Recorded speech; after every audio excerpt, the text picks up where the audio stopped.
Hello, I'm Iago Pérez, an early stage researcher at the University of República in Uruguay, and I'm studying Rossby packets at the Southern Hemisphere.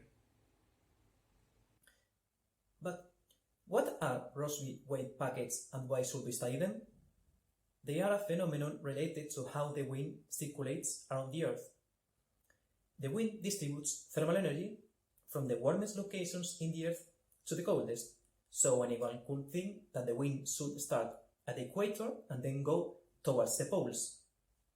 But due to the Earth's rotation and its topography, the wind gets tracked and it's forced to change its original course. This causes the apparition of a strong belt of winds that circulates a few kilometers above the ground from west to east, called the jet stream. This phenomenon happens in both hemispheres and the wind speed reaches intensities above 180 km per hour. You can think of it as a wind river that flows from west to east in the high atmosphere.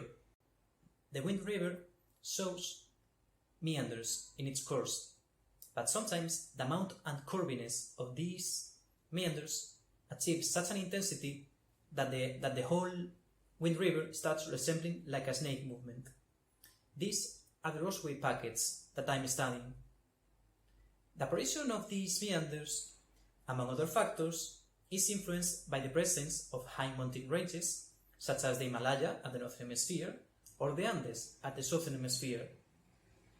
The apparition of these meanders causes the development of high and low pressure cells in the RSA cross, as a result affecting the weather in those areas.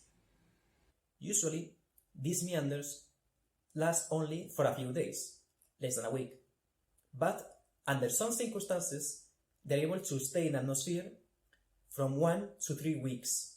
As a result, they disrupt the usual wind circulation in the atmosphere and triggers the development of an extreme weather event, such as a heat wave, a cold spell, among others. I'm focusing on the study of those snakes that last more than 8 days in the atmosphere because they are the ones that can be potentially useful in the future to use them as extreme weather event trackers. In other words, we could use them to spot where an extreme event appears from 1 to 3 weeks in antellation. To do so, in my research, I tried to answer where these waves appear and disappear, which are the factors that favor their apparition, and are these waves well represented in the meteorological models? If you want to know more about the project, you can follow me on Twitter or search for more information in the CAFE website. I'll see you there.